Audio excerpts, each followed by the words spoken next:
Hey everybody, this is going to be part 2 of the discussion we had last week about the 107% increase in injuries that we've had from Q1 of 2018 and Q1 of 2019. We're going to get a little deeper into the analytics and show some of the trends that we're seeing, possibly identify some hot spots to go after, and see where these injuries are manifesting from. Here on slide 1, we're going to focus on the last 3 columns.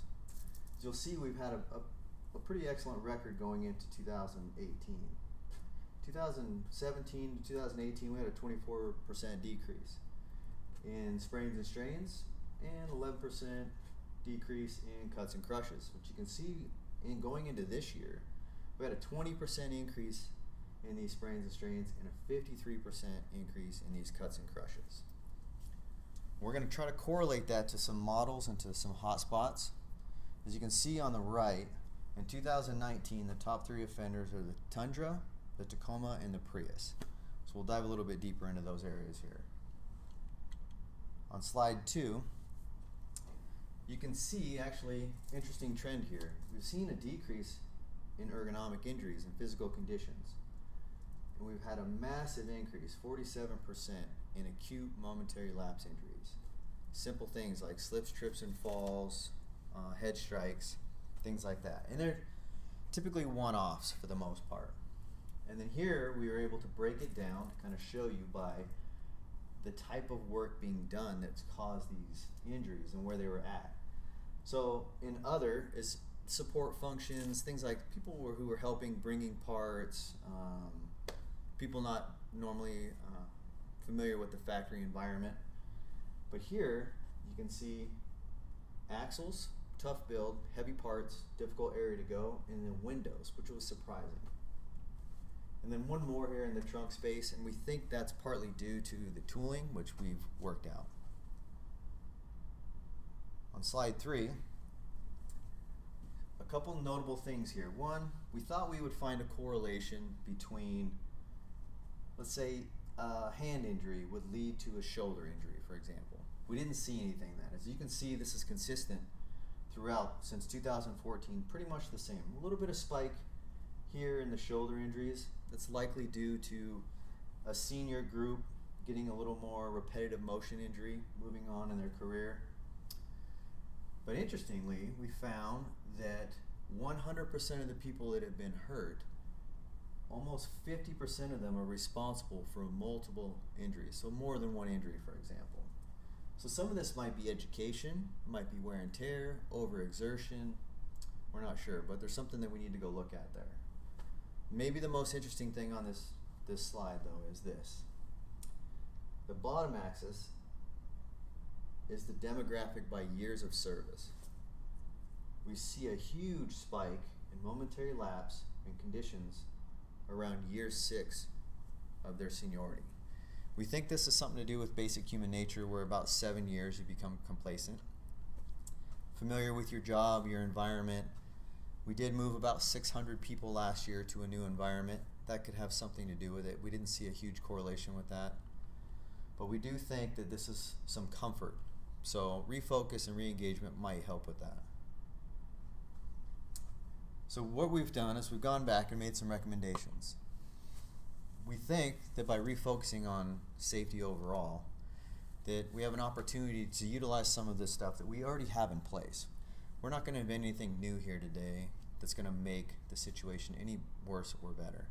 We just have to utilize what we have. We have world-renowned safety systems in place and tons of environmental health and safety people working in this environment. So really what we need to focus on is some training and some leadership stuff. Now the first line leaders that are on the floor have admittedly said that they've lacked training and onboarding.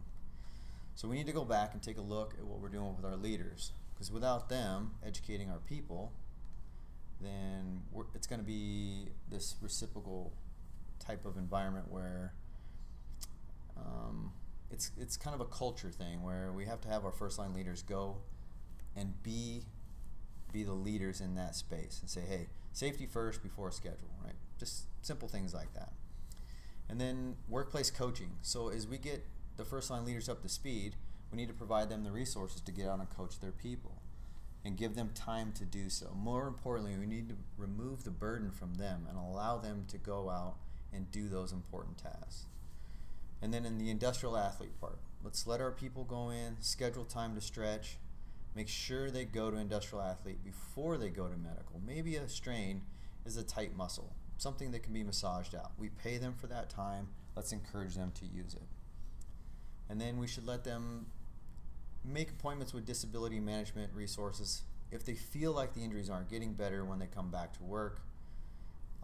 We need to do a better job of managing our injury management plans and going through the full cycle and giving everybody the opportunity to heal, get them their next stage in their career if they're getting along in the 20 to 25 year mark, which we've seen a correlation with lots of repetitive motion injuries that require surgery, that require a significant amount of time off. But more importantly, just by engaging with them and letting them know that we're refocusing on safety, we need to win back their trust. Because right now, as you go on the floor, there's a feeling that schedule supersedes safety. And we have to break that. How we got here, I'm not entirely sure. But we all know that those are the rumors on the floor, and that seems to be the new culture. And again, back to the first line leader training.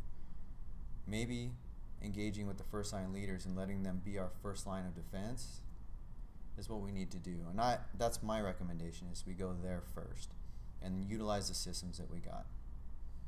Thank you. This last slide, for the sake of this presentation, is a disclaimer.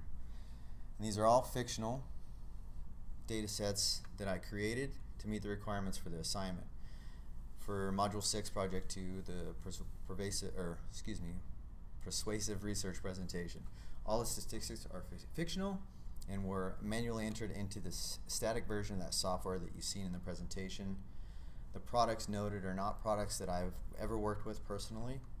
The content included is intended to create an environment so that the audience here can have context into what the assignment was about and what the analytics were for.